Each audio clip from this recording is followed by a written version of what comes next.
What if I told you that the Bible we all know might be missing crucial details about the creation, the lives of the patriarchs, and even the laws of God himself? The Book of Jubilees, preserved in the Ethiopian Orthodox Bible, claims to fill in the gaps, revealing hidden stories and adding deeper insight into God's divine plan. But here's the thing. This book was banned from most of the Christian world. Why? In today's video, we'll be uncovering the mysterious Book of Jubilees, also known as Little Genesis, and exploring why its 50 chapters were excluded from the mainstream Christian Bible.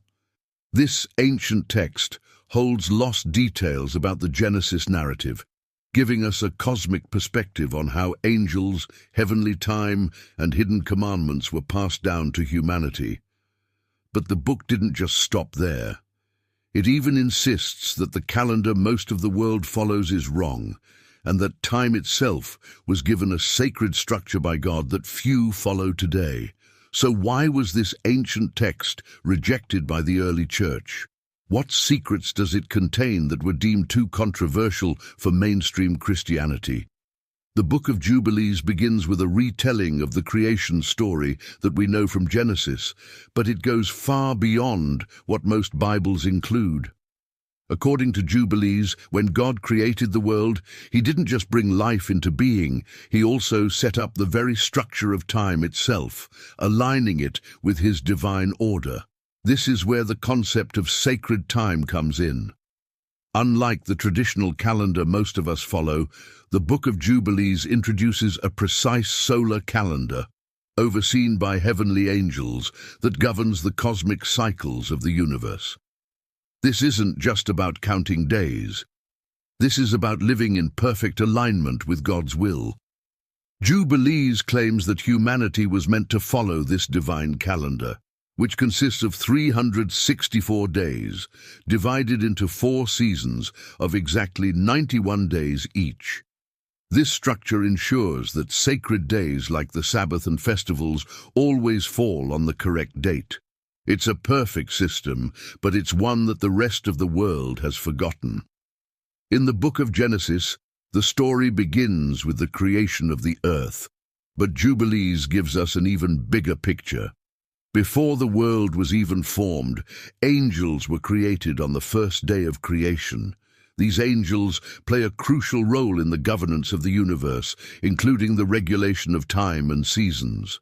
The Book of Jubilees reveals that these angels were assigned specific duties by God, with some overseeing natural phenomena, like the movements of the heavens, and others serving as messengers and guardians of God's laws. This idea of angels controlling the heavens is something we also see in other ancient texts.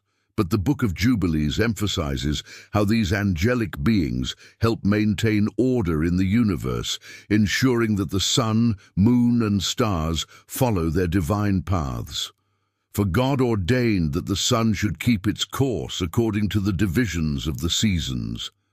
Jubilees 2:9. These angels don't just watch over humanity, they control the very fabric of time. And when humans fall out of alignment with God's time, it leads to chaos, a theme that plays a central role throughout the Book of Jubilees. One of the most controversial elements of the Book of Jubilees is its insistence that the world should follow a solar calendar, not the lunar calendar that many ancient cultures, including the Israelites, eventually adopted. According to Jubilees, the solar calendar is the only correct way to measure time because it aligns perfectly with God's divine order. The book explains that the solar year consists of 364 days, divided into 52 perfect weeks. Each season, spring, summer, fall, and winter, contains exactly 13 weeks, or 91 days. This system makes sure that the Sabbath and other sacred festivals are always observed on the correct days each year. This solar calendar is strikingly similar to the Ethiopian calendar, which is still used today by the Ethiopian Orthodox Church. The Ethiopian year is divided into 13 months, 12 months of 30 days, with an additional month called Pagum, consisting of 5 or 6 days to make up the difference. Could it be that the Ethiopian calendar is one of the few modern systems that still reflect the sacred time described in Jubilees? In contrast, the lunar calendar, which was adopted by many cultures in the ancient world, including the Israelites, is seen as a corruption of this divine order. The lunar calendar is irregular, causing the months and festivals to shift over time, and Jubilees warns that this deviation from the solar calendar leads to spiritual disorder. There will be those who will surely make observations of the moon, but they will disturb the seasons and make an abominable day the day of testimony. Jubilees 6:37. For Jubilees, following the lunar calendar is not just a mistake. It's a form of disobedience to God's will. The book suggests that by returning to the solar calendar, humanity can realign itself with the divine rhythms set in motion at the creation of the world. The Book of Jubilees reaffirms the traditional 6-day creation narrative found in Genesis, but it goes into more detail about the first Sabbath. According to Jubilees, God didn't just rest on the 7th day, he sanctified it as a divine institution, an eternal law that was given to both humans and angels. The Sabbath is seen as the foundation of time, a day that was set apart at the beginning of creation and meant to be observed forever. This idea of the Sabbath as a cosmic principle is critical in Jubilees. Not only does it govern the weekly cycle, but it also ties into the larger structure of time, including the Jubilee cycles of 49 years. These cycles are meant to bring the world back into harmony with God's order, offering a period of rest, release, and renewal for the land, the people, and even the angelic realm.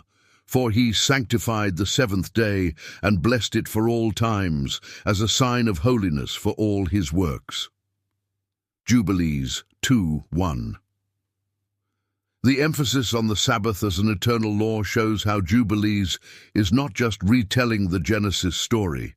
It's revealing the hidden significance behind the cycles of time that govern all of creation. The Book of Jubilees tells us that Adam was created on the 6th day, just as described in Genesis, but it adds a new layer to his story. According to Jubilees, after creating Adam, God gave him specific commandments right from the beginning, laws that included the observance of the Sabbath, purity laws, and the rules concerning marriage and worship. These laws, delivered by angels, were to be followed by Adam and his descendants as part of the covenant God made with humanity. While Genesis mentions God's direct interactions with Adam, Jubilees introduces angelic beings as mediators who teach Adam how to follow God's commandments. These angels, particularly those known as the angels of the presence, ensure that Adam and Eve understand the laws of holiness, sacrifice, and moral conduct. And on the 6th day of the 2nd week we brought, according to the word of God, to Adam all the beasts, and all the cattle, and all the birds, and everything that moves on the earth, and everything that moves in the water according to their kinds, and according to their kinds, the beasts on the 1st day, and the cattle on the 2nd day, and the birds on the 3rd day, and everything that moves on the earth on the 4th day, and whatever moves in the water on the 5th day. Jubilees 3:1-2. This angelic interaction was meant to reinforce the idea that God's law is not just a human invention, but part of the heavenly order. The angels taught Adam that he must observe God's laws as an eternal covenant, just as they observe the same laws in the heavenly realm. Could it be that God's laws, passed down through angels, were given to humanity long before Moses received the 10 Commandments? And what might we learn from these ancient laws? If you're curious about the laws God gave to Adam and how they compare to the laws of Moses, let us know in the comments. Should we dive deeper into the ancient commandments passed down from the earliest days of creation? After the fall of Adam and Eve, Jubilees adds new insight into the story of their children, Cain and Abel. While Genesis tells us that Cain killed Abel, the Book of Jubilees provides additional details about the events that followed. Cain's murder of Abel is seen as the first major breach of God's law, a sin that leads to spiritual consequences for all of humanity. But while Cain is cast out, Jubilees emphasizes that the righteous line of humanity continues through Seth, Adam's third son. In Jubilees, Seth is portrayed as a figure of righteousness who is taught to follow the laws handed down by the angels. This sets the stage for the later descendants, including Noah, to continue the covenant with God. The story of Noah and the flood is well known from Genesis, but the Book of Jubilees offers additional revelations about what happened before and after the Great Flood. In Jubilees, the focus is not just on Noah's survival, but on the covenant God establishes with him afterward. A covenant that emphasizes the importance of purity, righteousness, and observing God's laws. Before the flood, Jubilees delves deeper into the corruption of the earth, particularly focusing on the Nephilim, the offspring of fallen angels and human women. While Genesis 6:1-4 briefly mentions the Nephilim, Jubilees provides more context, showing how these giants contributed to the wickedness that led God to cleanse the earth with the flood. And lawlessness increased on the earth, and all flesh corrupted its way, like men and cattle and beasts and birds and everything that walks on the earth. All of them corrupted their ways and their orders, and they began to devour each other. Jubilees 5:2. This moral decay was not just due to human sin, but also due to the influence of fallen angels, who introduced forbidden knowledge and corrupted the natural order. God's response is swift. He sends the flood to wipe out this corruption, but he preserves Noah and his family because of their righteousness. After the flood, Jubilees reveals that God didn't just promise never to flood the earth again. He also established a new covenant with Noah that included specific laws of purity and sacrifice. These laws, which were later passed down to the Israelites, were intended to help humanity maintain holiness and avoid the corruption that led to the flood. One key detail in Jubilees is that Noah was instructed to observe the Sabbath and follow the same laws given to Adam about sacrifice and purity. This covenant marked a new beginning for humanity, but it also emphasized the importance of remaining obedient to God's laws to prevent further judgment. The laws of sacrifice, which would later be formalized in the Mosaic Law, were already being followed by Noah as part of this covenant. These laws included instructions on how to offer burnt offerings to God and how to remain pure in both body and spirit. In Genesis 12, we are introduced to Abraham when God calls him to leave his homeland and go to Canaan. But Jubilees takes us further back into Abraham's youth, adding an entirely new dimension to his story. According to Jubilees, Abraham grew up in a family steeped in idolatry. His father, Terah, worshipped false gods. This isn't mentioned in Genesis, but Jubilees paints a vivid picture of a young Abraham who rejects the pagan practices around him, choosing instead to follow the one true God. And he said, "My father, tell me, what is this idol you worship?" And Abraham saw that it was an image of stone. And Abraham burned them before the eyes of all and fled into the wilderness. Jubilees 11:16-17. While Genesis focuses on Abraham's obedience to God's call to leave his home, Jubilees portrays Abraham as a revolutionary figure, destroying the idols in his father's house and making a bold stand against the idolatry of his time. This act of spiritual rebellion sets the stage for Abraham's later role as the father of the chosen people, who would reject pagan practices and follow the laws of God. One of the most striking differences between Genesis and the Book of Jubilees is the idea that Abraham followed divine laws long before Moses was ever born. In Genesis, There's no mention of Abraham being given laws other than the covenant of circumcision in Genesis 17. However, in Jubilees, Abraham is presented as someone who already observed the Sabbath, made sacrifices, and followed other laws that are typically associated with Moses. According to Jubilees, these laws were not invented during the time of Moses. They were passed down from the angels to the patriarchs, beginning with Adam. Abraham received these commandments from angels, and he was expected to follow them as part of his covenant relationship with God. And he was taught by the angels concerning the things written in the tablets of heaven. Jubilees 12:25.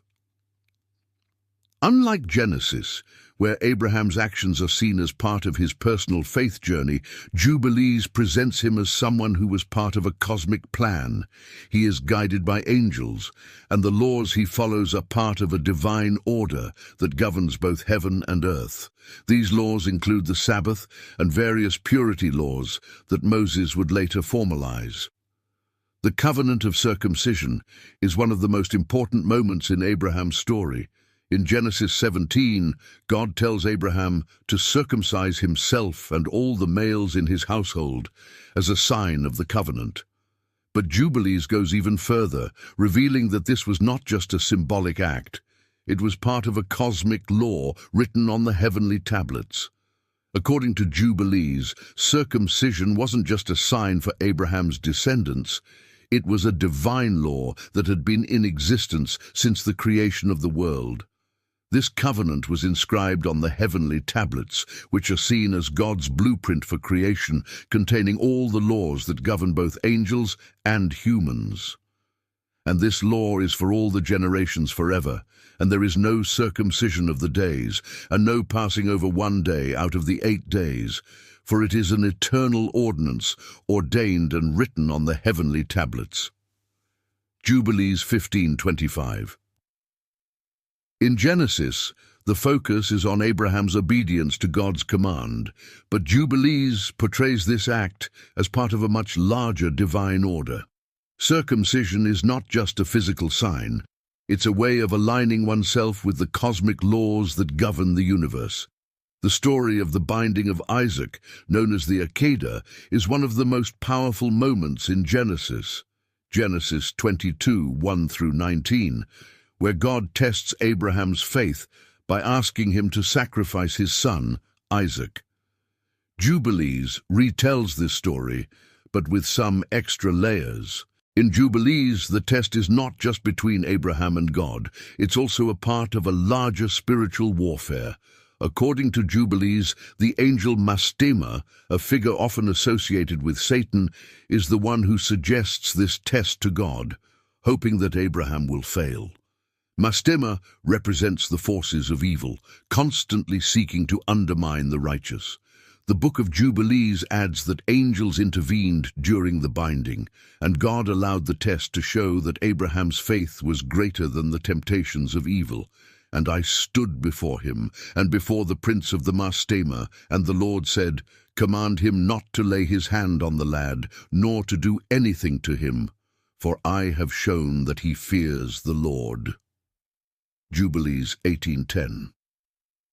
This story in Jubilees introduces a whole new level of spiritual significance. It's not just a test of Abraham's obedience, it's part of the cosmic battle between good and evil. Mastema tries to lead Abraham into failure, but God's intervention shows that faithfulness will always triumph over evil. In Genesis, the story focuses on Abraham's personal test, but in Jubilees, it's part of a larger spiritual narrative that involves angelic forces and the struggle between good and evil. In Genesis 25:23, we're told that before Jacob and Esau were even born, God revealed to their mother Rebekah that the two brothers would become the heads of two nations, and that the older, Esau, would serve the younger, Jacob. Jubilees expands on this prophecy, emphasizing that this wasn't just a family feud. It was part of a cosmic design in which Jacob was always meant to inherit the blessing and continue the line of righteousness that started with Abraham. Jubilees adds a layer of predestination, revealing that Jacob was chosen from birth to carry on the covenant, while Esau was destined to stray from God's plan. The book even notes that Isaac and Rebekah were given divine knowledge about Esau's rebellious nature and his future descendants' opposition to Israel. And the Lord said unto her, 2 nations shall be divided from your womb, and 1 nation shall be stronger than the other, and the elder shall serve the younger. Jubilees 1913, Genesis reference, Genesis 25:23. 2 nations are in your womb, and 2 peoples from within you will be separated. 1 people will be stronger than the other, and the older will serve the younger. In Genesis, we see this struggle unfold through Jacob's cunning and Esau's impulsiveness. But Jubilees explains that Jacob was always meant to inherit the birthright, and that his actions, although deceptive, were part of fulfilling a divine plan. One of the key differences in Jubilees is the portrayal of Esau as more than just a brother who loses his birthright. Jubilees emphasizes that Esau represents a line of rebellion against God's chosen people. His descendants, the Edomites, are portrayed as a nation that will rise in opposition to Israel, fulfilling the prophecy that the elder will serve the younger. While Genesis mentions the hostility between Esau and Jacob after the birthright and blessing incidents, Genesis 27:41, Jubilees expands on this theme, showing how Esau's descendants would become a nation that directly opposes Jacob's line, the future Israelites. This is part of the larger cosmic conflict that Jubilees often emphasizes, the struggle between righteousness, Jacob, and rebellion, Esau. And Esau took his wives and his sons and all that he had, and he went up to the hill country of Seir and lived there. And Esau became a nation, and they oppressed Jacob's descendants. Jubilees 37:1, Genesis reference, Genesis 36:8. So Esau, that is Edom, settled in the hill country of Seir. Jubilees makes it clear that Esau's rebellion was not just personal, but national. His descendants would become the Edomites, who would go on to have numerous conflicts with the Israelites, reflecting the spiritual battle that began with their forefathers. One of the most significant moments in Jacob's life is when he receives the blessing from his father Isaac. In Genesis, this blessing ensures that Jacob becomes the father of the 12 tribes of Israel, Genesis 27. But Jubilees goes even further, emphasizing that Jacob was given not just a blessing, but also a continuation of the divine laws that had been passed down from Abraham. According to Jubilees, after Jacob receives the blessing, God and the angels reveal to him the laws that he and his descendants must follow. These include the observance of the Sabbath, purity laws, and the sacred calendar, laws that would later become formalized in the Mosaic law. Jacob is portrayed as the keeper of these laws, tasked with ensuring that his descendants, the future Israelites, follow them as part of their covenant relationship with God. And the Lord appeared to him by night and said, I am the Lord God of Abraham your father, and the God of Isaac. The land whereon you are sleeping I give to you and your seed shall be as the stars of heaven. Jubilees 27:23, Genesis reference, Genesis 28:12-15, the vision of the ladder and God's promise to Jacob. In Jubilees, the laws that Jacob receives are part of the cosmic order that governs both heaven and earth. This emphasis on Jacob as the inheritor of divine law elevates his role beyond just receiving a birthright. He becomes the custodian of God's eternal commandments, linking him to the heavenly tablets mentioned earlier in Jubilees. Jubilees doesn't just stop at the rivalry between Jacob and Esau, it expands this conflict into a prophetic vision of the ongoing struggle between their descendants. The book suggests that the nations that arise from Esau will continually oppose Jacob's descendants, the Israelites, throughout history. This goes beyond the personal feud between two brothers and ties into the idea of a spiritual battle between righteousness, Jacob Israel, and rebellion, Esau, Edom. In Jubilees, this prophetic struggle is not just about territorial conflict. It's part of the greater cosmic war between the forces of good and evil. Esau's line represents nations that will become enemies of God's chosen people, and this tension continues throughout biblical history. This spiritual opposition between Israel and the descendants of Esau plays a key role in Jubilees' apocalyptic vision, linking the conflict to the end times. And Jacob and his sons came down into Egypt to Joseph, and Esau's sons remained in the land of Edom. And from that day, the enmity between the nations remained. Jubilees 45:3. Genesis reference, Genesis 33:16. So that day Esau started on his way back to Seir. This vision of an ongoing spiritual struggle reflects the broader themes of Jubilees, where the story of the patriarchs is part of a larger cosmic plan, one that involves not just the family of Abraham, but the destinies of nations and the ultimate battle between good and evil. In Genesis, we see the birth of Jacob's 12 sons through his wives, Leah and Rachel, and their maidservants. These 12 sons, Reuben, Simeon, Levi, Judah, Dan, Naphtali, Gad, Asher, Issachar, Zebulun, Joseph, and Benjamin, become the heads of the tribes of Israel. However, Jubilees adds a layer of divine order to the birth of these sons, showing that their births were not just the result of human relationships, but part of a predetermined plan set by God. According to Jubilees, the timing and sequence of the births were ordained by God to align with the sacred calendar. The book emphasizes that each son was born according to the divine schedule, making their births part of the larger cosmic plan. And Jacob's wives and maidservants gave birth to his 12 sons, each according to the time set by the Lord, and their destinies were written on the heavenly tablets. Jubilees 28:12. Genesis reference, Genesis 29:31-30-34. The birth of Jacob's sons. While Genesis focuses on the narrative events surrounding the births of these sons, Jubilees stresses that their births had been written in the heavenly tablets, reinforcing the idea that the 12 tribes were part of God's predestined plan for the world. One of the significant moments in Genesis is the story of Reuben, Jacob's eldest son, who loses his status as the firstborn after committing a grave sin, Genesis 35:22.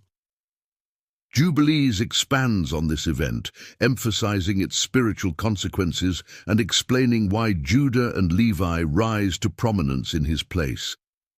In Jubilees, Reuben's sin is framed as a violation of the divine laws that had been established long before.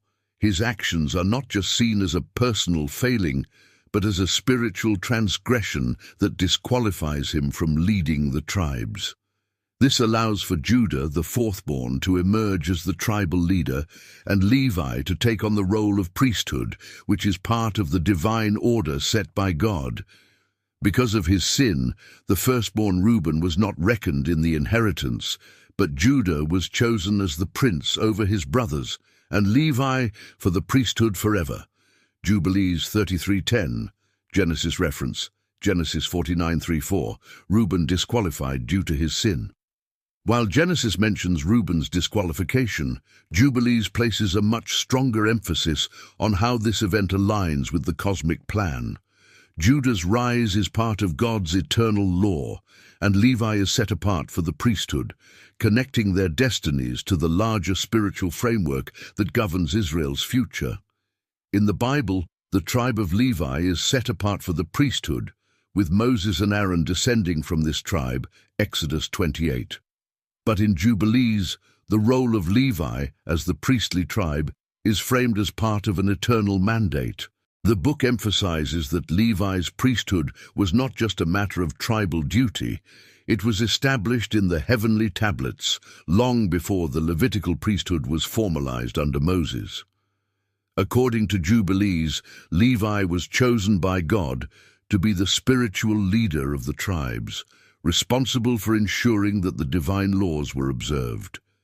His priestly role is described as part of the cosmic order, and he is given special responsibilities that connect heaven and earth. And Levi was set apart for the priesthood forever, to offer sacrifices and to mediate between the people and the Lord, for it was ordained on the heavenly tablets. Jubilees 32:17, Genesis reference, Exodus 28, Levi's descendants set apart as priests. While Genesis and Exodus focus on the Levitical priesthood during Moses' time, Jubilees emphasizes that Levi's role was part of God's plan from the very beginning.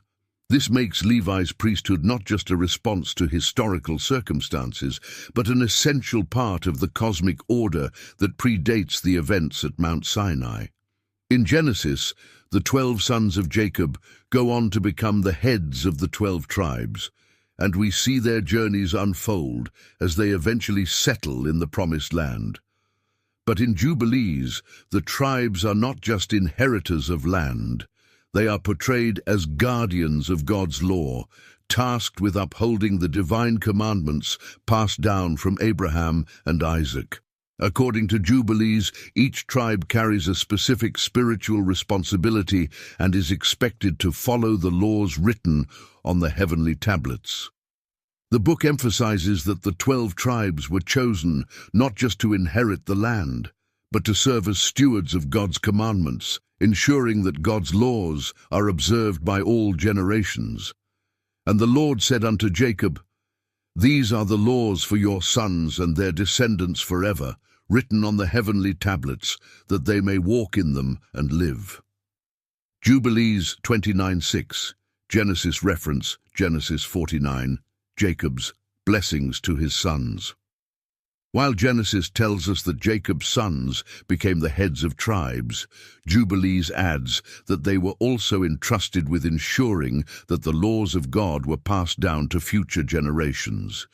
Each tribe plays a cosmic role in preserving the divine order, connecting their actions to the spiritual destiny of Israel.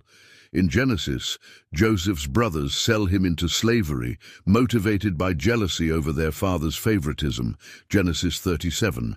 However, Jubilees takes this event and frames it in terms of cosmic consequences. According to Jubilees, the brothers' act of betrayal is not just a family dispute, it's a serious transgression against the divine order, and their guilt extends far beyond what is depicted in Genesis. In Jubilees, the act of selling Joseph is described as a great sin against God's heavenly law, and the brothers are warned that they will face divine punishment for their actions unless they repent. This is a key difference from Genesis, where the focus is more on the brothers' personal jealousy and guilt. In Jubilees, the brothers' actions have cosmic implications. Their betrayal disrupts the divine plan and places them under God's judgment.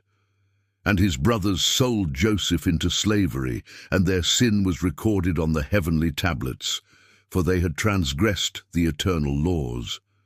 And it was decreed that their descendants would suffer until they repented for their great sin. Jubilees 34:9. This emphasis on the heavenly tablets makes their sin part of a larger cosmic order, linking the brothers' actions to the future suffering of Israel under Egyptian bondage. Their betrayal sets the stage for God's plan to redeem the nation of Israel through the Exodus, which was foretold in the heavenly realm. In Genesis, Joseph's rise to power in Egypt is portrayed as a result of his wisdom and ability to interpret dreams, Genesis 41. However, Jubilees expands on this by explaining that Joseph's rise was part of a divine plan written on the heavenly tablets. His success in Egypt wasn't just because of his abilities. It was because God had preordained his role as a savior for the Israelites. Jubilees emphasizes that Joseph's rise to power was part of the heavenly design, intended to create the circumstances that would lead to the Exodus. It was Joseph's destiny to bring his family to Egypt, where they would eventually become enslaved and then delivered through God's miraculous intervention. And it was written on the heavenly tablets that Joseph would rule over Egypt, and through him the sons of Israel would be saved from famine, but they would also be bound in Egypt for a time. Jubilees 42:2. In this way, Joseph's life is portrayed as a cosmic event, with his rise to power serving a much larger purpose in God's plan for Israel's deliverance. Jubilees connects Joseph's success directly to the heavenly order, showing that it wasn't just a stroke of luck or human ability, it was foreordained. One of the most intriguing additions in Jubilees is the involvement of angels in Joseph's life. While Genesis portrays Joseph as having a close relationship with God through his dreams, Jubilees goes further by introducing the role of angels in guiding and protecting Joseph throughout his journey. Jubilees describes how angels were sent by God to watch over Joseph from the moment he was sold into slavery, ensuring that he would fulfill his destiny in Egypt. These angels intervened at key moments in Joseph's life, protecting him from harm and ensuring that he remained faithful to God. And the Lord sent his angels to guard Joseph on his journey to Egypt, that he might not perish, for his life was precious in the eyes of the Lord, and his path had been written in the heavenly tablets. Jubilees 34:21. This detail about the angels' involvement adds a layer of spiritual protection to Joseph's story that isn't present in Genesis. It shows that Joseph's journey wasn't just a series of fortunate events. His path was carefully orchestrated by God, with angels ensuring that he would rise to power and eventually save his family. One of the most significant differences between Genesis and Jubilees is how Joseph's life is connected to the Exodus. In Genesis, Joseph's role ends with his family settling in Egypt, but in Jubilees, his life is portrayed as prophetic, foreshadowing the enslavement and eventual deliverance of the Israelites. According to Jubilees, Joseph's rise to power in Egypt was not just about saving his family from famine, it was also about fulfilling a prophecy that would lead to the Exodus. Jubilees explains that Joseph was aware of the future bondage of his descendants, and that he played a role in preparing them for their eventual deliverance. And Joseph said to his brothers, "I will die, but God will visit you and bring you up out of this land to the land he swore to Abraham, Isaac, and Jacob. Fear not, for these things have been written and sealed on the heavenly tablets." Jubilees 46:9. This prophetic element isn't as prominent in Genesis, where Joseph's death is portrayed as the end of his story. In Jubilees, however, Joseph's death is seen as a transition, the beginning of Israel's enslavement, but also a prophetic promise that they would eventually be delivered from Egypt. This ties Joseph's life directly into the cosmic plan of redemption, which would be fulfilled through the Exodus. In the book of Genesis, Israel's enslavement begins when a new Pharaoh comes to power who does not know Joseph and begins to oppress the Israelites, Exodus 1:8-14. But in Jubilees, this period of enslavement is seen as part of a cosmic prophecy that had already been written in the heavenly tablets. According to Jubilees, God had already foretold the bondage of Israel long before it happened, and it was part of his plan to lead them toward the Exodus and the giving of the Mosaic Law. This prophetic plan connects directly to Joseph's role in bringing Israel to Egypt in the first place. While Joseph saved Israel from famine, their time in Egypt was predestined to end in enslavement, which would ultimately demonstrate God's power in delivering his people. And it was written on the heavenly tablets that they would be oppressed in Egypt, and that God would bring them out with great power and wonders, so that his name would be glorified. Jubilees 48:1. This makes Israel's time in Egypt not just a matter of historical events, but part of a larger spiritual narrative, where their enslavement and eventual exodus were preordained for God's glory. The suffering of the Israelites is framed as a necessary trial that would prepare them to receive the laws given at Mount Sinai. In Exodus, we see God acting directly to bring about the plagues and deliver Israel from Pharaoh's oppression. Exodus 7 through 12. However, Jubilees adds a layer of spiritual warfare to the story, introducing angels as key players in the conflict between God and Pharaoh. According to Jubilees, the oppression of Israel was part of a spiritual battle between the forces of good and evil. Mastema, a figure often associated with Satan, is portrayed as actively working to harden Pharaoh's heart and increase Israel's suffering. Mastema and his evil spirits are said to have encouraged the Egyptians to oppress Israel even more harshly, testing their faithfulness to God. And the prince of the Mastema stood against them, and he sought to destroy them with hard bondage, and to cause them to forsake their faith in the Lord. Jubilees 48:9. In this way, Jubilees adds a cosmic dimension to the story of Israel's enslavement, showing that it wasn't just a matter of political power. Spiritual forces were at work, trying to undermine God's plan for Israel's deliverance. The plagues of Egypt are not only acts of divine judgment, but part of a larger cosmic battle, with Mastema trying to prevent Israel's exodus.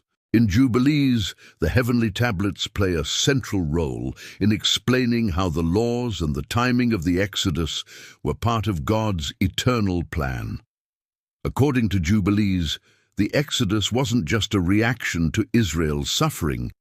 It had been carefully timed and preordained according to the divine calendar written on the heavenly tablets. The book emphasizes that the timing of the Exodus was connected to the observance of sacred laws, and that Israel's deliverance was meant to bring them into alignment with the divine order. Jubilees explains that Israel's time in Egypt, their suffering, and the moment of their deliverance were all predetermined, and God's actions were in perfect harmony with the cosmic timeline.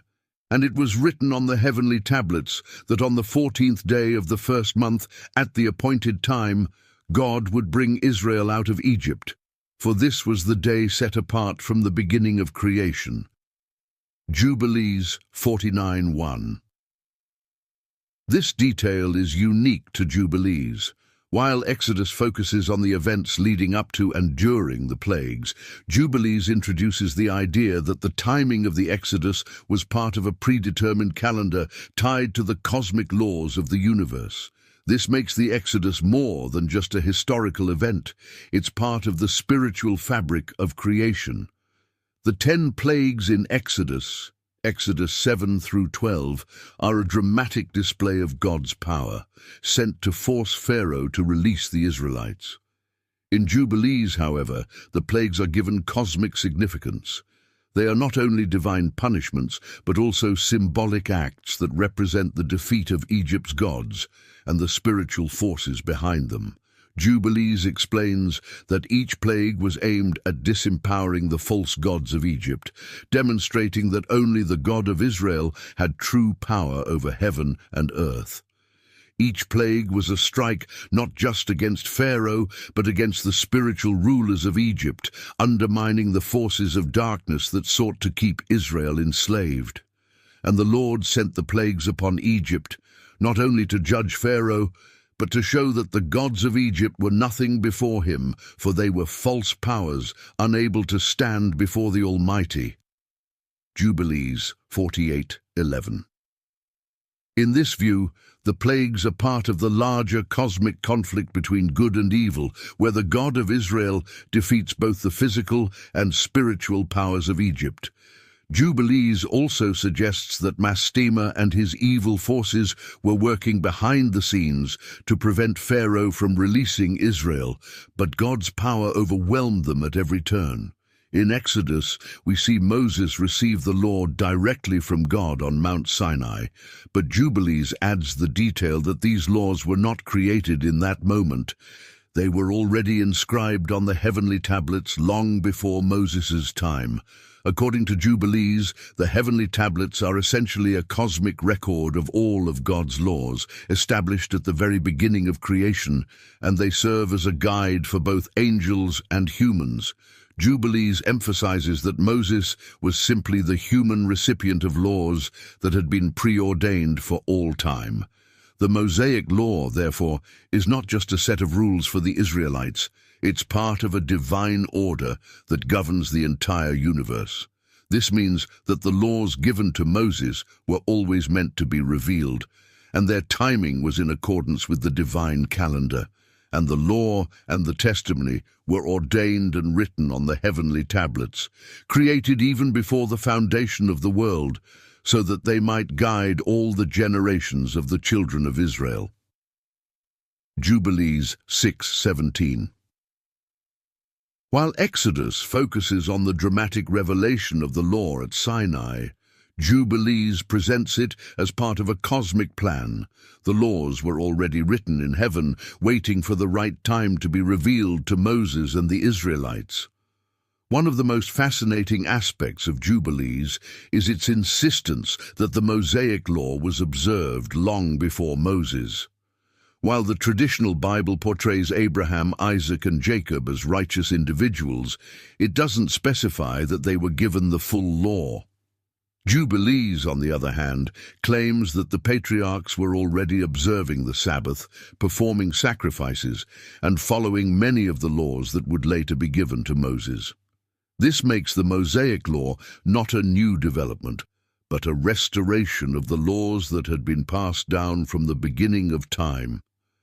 The patriarchs received these commandments through divine revelation and through the angels who guided them. For example, Abraham is described as following the Sabbath and the dietary laws long before they were officially given to Israel. For Abraham kept the Sabbath, circumcised his sons, and followed the commandments of the Lord that were written on the heavenly tablets, and the law was revealed to him through the angels of God. Jubilees 16:28. In this way, Jubilees presents the law as a timeless code, given to all the righteous from Adam onward. Moses was simply the one chosen to deliver it in its complete form to the nation of Israel. One of the most unique contributions of Jubilees to the story of the Mosaic Law is its emphasis on the cosmic calendar. In Jubilees, the observance of time, particularly the Sabbath, festivals, and the Jubilee years, is central to the divine order.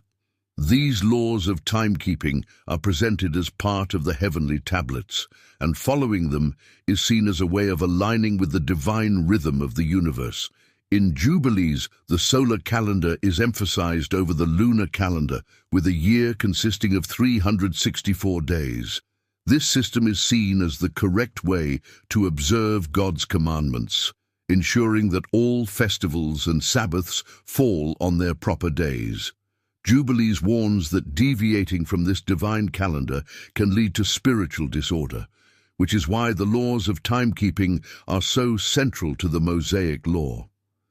And the Lord spoke to Moses and said, "Write down for Israel the law of the Sabbath and the festivals.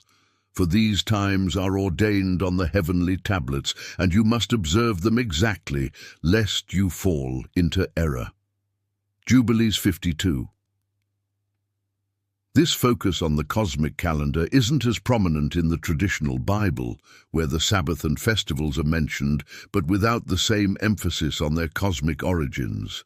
Jubilees stresses that following this calendar is key to remaining in God's favor, as it aligns human life with the divine plan. While the Mosaic Law in the Bible is given specifically to the Israelites, Jubilees presents these laws as eternal, binding not only for Israel, but for all generations, and even the angels. The book of Jubilees emphasizes that the laws written on the heavenly tablets are not just temporary guidelines for a single nation, they are eternal commandments that govern both heaven and earth. In Jubilees, the laws given to Moses are meant to be observed by all of God's creation, including the angels, who are portrayed as keeping the Sabbath and observing God's festivals in heaven. This makes the Mosaic law part of the universal order, extending beyond just humanity and connecting the spiritual realm to the physical realm. And the law that was given to Moses on Mount Sinai is eternal and will be observed in heaven and on earth. The angels keep the Sabbath, and the righteous will observe the commandments forever. Jubilees 50:13. This idea of the eternal law isn't as explicit in the traditional Bible, where the focus is on the covenant between God and Israel. In Jubilees, however, the law is portrayed as part of the fabric of the universe, binding both angels and humans to God's cosmic order. In Jubilees, the future of Israel is not left to chance. It is part of a divinely ordained timeline that has been written on the heavenly tablets since the beginning of time. This timeline outlines the rise and fall of nations, the exile and return of Israel, and the eventual judgment that will come upon the world. Everything that happens in human history, from the creation to the final judgment, follows the cosmic schedule that is recorded in heaven. One of the unique features of Jubilees is its insistence that these events are preordained and that nothing happens outside of God's divine plan. The book provides a prophetic overview of Israel's journey, explaining that their exile, suffering, and restoration were all written in the heavenly records, and they must unfold according to the divine calendar. And all that will come upon Israel was written on the heavenly tablets, from their rebellion to their redemption, and the times appointed for their deliverance were fixed long ago. Jubilees 23:32. While Genesis and Exodus focus on specific events in Israel's history, Jubilees provides a broader view, showing that Israel's destiny is part of a larger cosmic plan that has already been determined. Jubilees places a strong emphasis on the role of angels throughout Israel's history, but their involvement becomes even more critical in the end times. In Jubilees, the angels of the Lord are responsible for executing God's judgment on the nations, ensuring that His divine will is carried out both in heaven and on earth. As the end of days approaches, Jubilees describes how angels will descend to separate the righteous from the wicked, gathering those who have remained faithful to God's commandments. The Book of Jubilees also introduces the idea that Mastema, the leader of the evil spirits, will be bound and cast into the abyss, symbolizing the ultimate defeat of the forces of darkness. And the Lord will send His angels to gather His chosen, and they shall bind the prince of the evil spirits, casting him into the abyss until the time of judgment, when he shall be destroyed forever. Jubilees 23:29. This portrayal of angels as agents of divine justice adds a unique layer to the end times prophecy. While the traditional Bible speaks of angels in the context of judgment, see Revelation, Jubilees presents a detailed vision of their role in the spiritual warfare that will unfold in the last days. One of the central themes in Jubilees is the prophetic vision of Israel's redemption. The book emphasizes that despite Israel's rebellion and exile, God has already determined a time when they will be restored to their land and renewed in their covenant with Him. This restoration is not just a political event, it's a spiritual renewal that aligns with the cosmic plan written in the heavenly tablets. According to Jubilees, the redemption of Israel will come after a period of great tribulation, during which the nation will be purified. The law will be re-established, and the people will once again walk in holiness, preparing them for the coming of the Messiah and the establishment of God's kingdom on earth. And the time will come when the children of Israel will turn back to the Lord with all their heart, and He will gather them from the nations and establish them in their land, as it was written on the heavenly tablets. Jubilees 23:26. While the traditional Bible also speaks of Israel's restoration, see Isaiah and Jeremiah, Jubilees adds the detail that this restoration is part of a predetermined timeline, with specific events already recorded in the heavenly records. In the end times, Jubilees describes the coming of a messianic kingdom, where God's chosen ruler, often interpreted as the Messiah, will establish righteousness on earth. The Book of Jubilees emphasizes that this kingdom will mark the end of the current age and the beginning of God's eternal rule, where the law will be upheld and the righteous will inherit the earth. The final judgment in Jubilees involves the separation of the righteous from the wicked, with the wicked being cast into the lake of fire, where they will be destroyed forever. Mastema and his evil spirits will be defeated, and the Messiah will rule in peace and justice. This vision of the end times is consistent with the apocalyptic imagery found in the Book of Revelation, but Jubilees adds more emphasis on the role of the law and the cosmic order being restored. And the Lord will establish his kingdom on earth, and the righteous shall rule with him, for the law shall be written on their hearts, and the wicked shall be cast into the lake of fire. Jubilees 50:13. This messianic kingdom in Jubilees reflects a vision of a restored creation, where the law is fully observed, and the righteous are rewarded for their faithfulness. The final judgment brings about the ultimate defeat of evil, ushering in an era of eternal peace. If you found value in this deep dive into the Book of Jubilees and its unique cosmic vision of biblical history, be sure to share this video with others who might be interested in exploring these profound mysteries. By sharing, you help us continue uncovering ancient texts and revealing the hidden layers of God's eternal plan. Don't forget to like, subscribe to Deep Bible Stories, and join the conversation in the comments. Together, we can delve even deeper into these fascinating biblical insights.